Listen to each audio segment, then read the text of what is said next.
The air was heavy with silence, the kind of silence that did not belong in a cavern meant for war. The only sound was the faint hiss of blue lava that coursed far below the stone platform where the adventurers stood. It was in this eerie quiet that Ruxathid's voice cut through the darkness, smooth, mocking, and terrible in its certainty.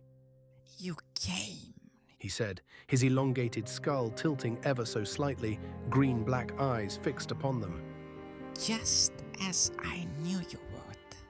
Your friend Tavin has been waiting for you, as have I."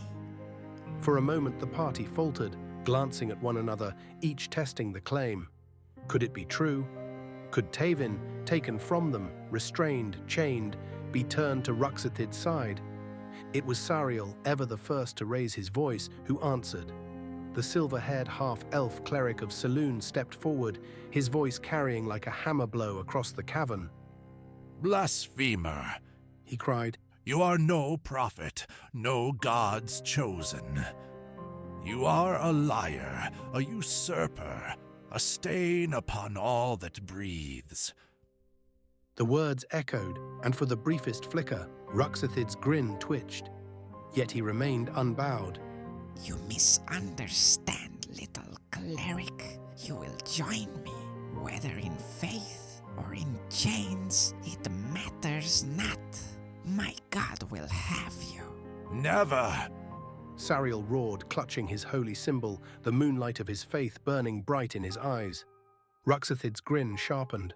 "So be it. You have chosen the path of pain." With those words, he rose into the air, his elongated body lifting as though carried by invisible strings. 30 feet above the ground he hovered, his skeletal frame outlined by the cavern's faint glow. His eyes ignited with burning green light as he threw his arms wide and bellowed into the dark. "Grant me your strength, mighty ones. Let me control the very world around me. Make me your vessel." The cavern answered.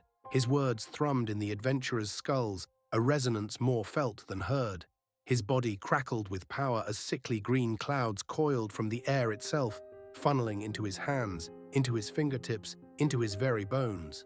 Then, with a sudden, violent gesture, Ruxathid thrust his arms outward, then back, his body flexing like a bowstring drawn to breaking. Across from him, the great statue of the dwarven woman, a monument carved into the cavern's heart, shuddered. Cracks raced across its surface, stone groaned and split. With a deafening explosion, the outer shell burst apart.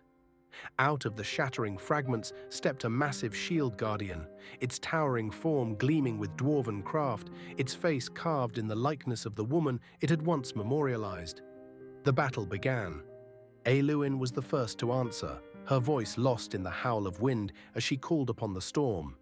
The cavern ceiling soared high above them, and from that endless height she conjured black churning clouds that swirled with wrath. A jagged bolt of lightning screamed down, striking Ruxathid mid-hover. The impact flared green against his body, burning his flesh, though he laughed through the pain. "Fools! Do you think your meager tricks can harm me? My gods have given me power without end." The shield guardian lurched forward, its stone feet shaking the ground. It swung a massive stone fist straight into Rowan, the red-scaled dragonborn paladin. The blow landed hard, denting his battered armor and sending him staggering back. Still, he braced himself, shield raised, ready to meet the next strike. The fight split at once into two fronts, one against Ruxathid above, the other against the colossal guardian below. The adventurers pressed in, blades and spells flashing, but the guardian proved more than a wall of stone. Periodically, it stooped, tearing chunks of rock from the floor, grinding them into its own chest as the wounds across its body sealed with unnatural regeneration. And above, Ruxathid too drank of his strange wellspring. Every so often, he threw his arms wide, shouting his defiance as green clouds formed around him. They poured into his fingertips, rejuvenating him, bolstering him, as though the gods themselves were refilling his strength. Then, in the chaos, a flicker of hope.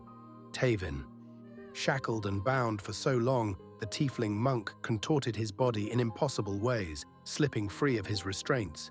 He had no staff, no tools, only his fists and his stamina.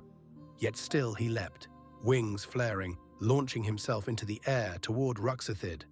Below, Rowan searched for weakness in the Guardian. He found it, a crack running through its chest like a hairline fracture. With a roar, he lifted his longsword, divine fire kindling along its edge. Selûne, guide me! He cried and smote with all his might. The blade struck true. The crack split wide, racing across the Guardian's body like spiderweb glass. With an echoing boom, the entire construct shattered, exploding into fragments of stone that rained across the cavern floor. Ruxathid shrieked, his concentration broken. No, the priests to me. Two goblins with elongated heads stumbled into the chamber, blinking and disoriented. Yet at the sound of their master's voice, they charged. Rowan met them head-on, but one flung him backward with an unseen force, sending him sprawling to the ground. Both priests descended upon him, fists hammering against his armor as he struggled to rise. Aelwyn darted to his side, planting her staff in the ground as vines surged to life, pulling the goblins back just enough for Rowan to find his footing again. She shoved one aside with a sharp crack of her staff, freeing Rowan from their grasp. Above, Tavin clashed with Ruxathid, his fists darting with lightning speed. Ruxathid drew forth a blade of shimmering psionic energy, a scimitar made of thought itself. Its edge whistled with every swing. Tavin, recognizing its lethality, fell back, wings beating hard to keep distance. Ruxathid dove, shifting his assault to Sariel. The cleric held his ground, but with each clash he saw the same sight. The green cloud forming, feeding Ruxathid again and again. Sariel's sharp mind caught a detail, a rhythm in Ruxathid's words, a verbal component. Raising his hands, Sariel spoke one word of power. Silence. The cavern hushed instantly, the sound of combat cut like a blade. Yet even in silence, Ruxathid laughed. The green cloud swirled once more, pouring into his hands, defying the cleric's spell. On the cavern floor, Tavin, Aelwyn and Rowan together struck down the goblin priests, their bodies collapsing into the dust. Without pause, Tavin launched himself skyward once more, wings straining, closing with Ruxathid in desperate mid-air combat. Their blows landed fast and furious until Ruxathid lashed out with the psionic scimitar. Tavin faltered, retreating in pain. In his flight, he did not notice where he had gone. Out above the great river of glowing blue lava that coursed through the cavern. Ruxathid pursued him mercilessly. The scimitar struck true. Pain seared through Tavin as he began to fall, wings spasming, body tumbling toward the molten river.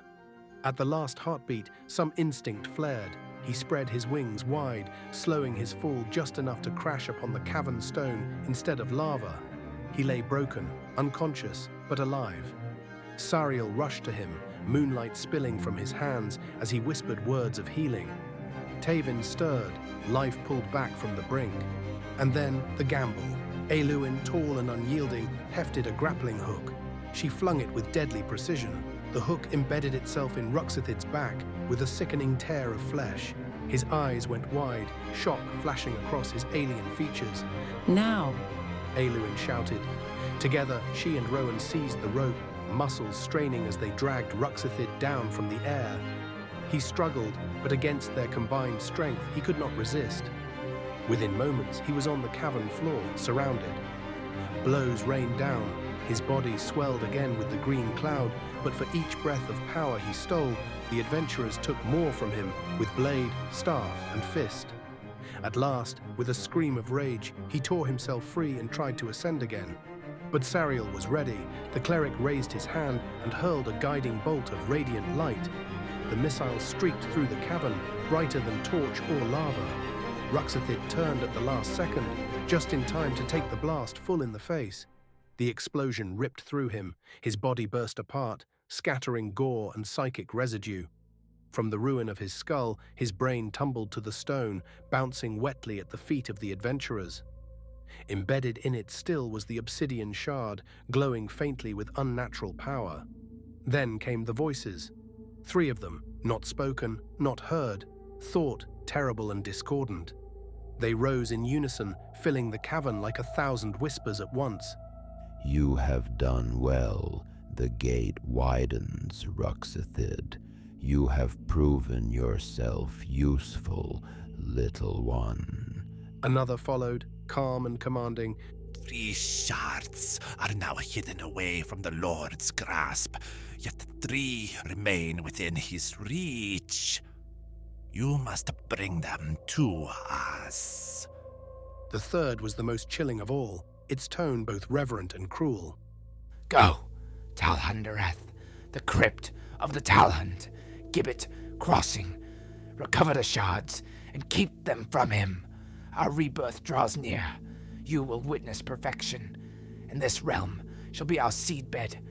And then silence again.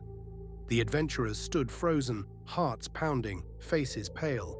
Before them lay the shattered remains of their foe, his power undone, but his master's will revealed. The cavern reeked of smoke and blood, and otherworldly dread. The shard glimmered faintly at their feet, dark promise locked within its stone.